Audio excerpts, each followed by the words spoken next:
कहानियों की श्रृंखला में आप सभी का हार्दिक स्वागत है। आज की हमारी कहानी है पुष्प के बदले शरण। एक बार की बात है जब गौतम बुद्ध जी मगध राज्य के एक गांव में ठहरे हुए थे। गांव से थोड़ा बाहर एक मोची अपने परिवार के साथ रहता था। उस मोची के घर के पास एक तालाब था। एक दिन रोज की तरह सुबह मोची तालाब में पानी लेने गया। वहां उसने तालाब में एक बहुत ही अद्भुत पुष्प देखा। वह पुष्प देखने में बहुत ही सुंदर था और चमत्कारिक भी प्रतीत हो रहा था। मोची ने तुरंत ही अपनी पत्नी को बुलाया और वह पुष्प उसे दिखाया। मोची की पत्नी आध्यात्मिक और धर्म में आस्था रखने वाली थी। वह पुष्प को देखते ही समझ गई कि जरूर कल यहाँ से गौतम बुद्ध जी गुजरे होंगे। उन्हीं के प्रताप से यह पुष्प खिला है। पुष्प को चमत्कारिक मानकर मोची ने एक योजना बनाई। उसने अपनी योजना के बारे में पत्नी को बताया कि वह इस पुष्प को राजा को देगा और उनसे खूब सारी स्वर्ण मुद्राएं लेगा। उसकी पत्नी ने भी सोचा कि यह पुष्प उनके किसी काम का नहीं है, इसे राजा को ही दे दो, कम से कम कुछ कमाई तो होगी। पत्नी की सहमति के बाद मोची राजमहल की ओर निकल गया। राजमहल के रास्ते में उसे एक व्यापारी मिलता है।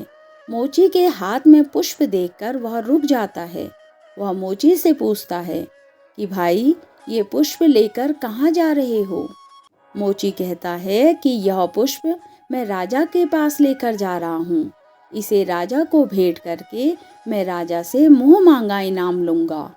व्यापारी ने मोची को प्रस्ताव दिया कि तुम ये पुष्प मुझे दे दो, मैं तुम्हें 100 स्वर्ण मुद्राएं दूंगा। मोची सोच में पड़ गया। उसने सोचा कि जब व्यापारी इस पुष्प के लिए 100 स्वर्ण मुद्राएं दे रहा है तो राजा तो और ज्यादा देगा। यही सोचते हुए उसने व्यापारी को पुष्प देने से मना कर दिया। थोड़ा आगे चला ही था कि उसे रास्ते में राजा आते हुए नजर आए, जो गौतम बुद्ध के दर्शन के लिए जा रहे थे। राजा भी मोची के हाथ में वो दिव्य पुष्प देखकर अचंभित हो गए। राजा ने मोची को पुष्प के बदले 1000 स्वर्ण मुद्राएं देने के लिए कहा।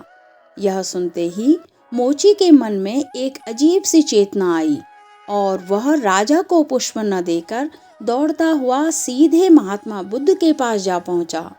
महात्मा बुद्ध जी मोची को देखकर हैरत में पड़ गए। उन्होंने मोची से पूछा तो मोची ने उन्हें सारी बात बताई। इसके बाद मोची ने वह पुष्प महात्मा बुद्ध के चरणों में अर्पित किया और उनसे कहा कि पहले तो मेरे मन में पुष्प को देखकर लालच आ गया था, लेकिन अब मैं समझ गया हूँ कि जिसकी छाया पड़ने से एक पुष्प इतना दिव्य हो गया हो, अगर उसकी शरण में मैं चला जाऊं तो मेरा जीवन भी धन्य हो जाएगा। इसके बाद वह आजीवन महात्मा गौतम बुद्ध का शिष्य बनकर रहा।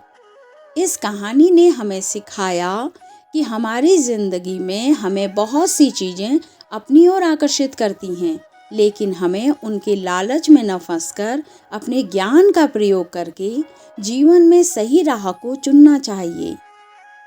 कहानी सुनने के लिए धन्यवाद।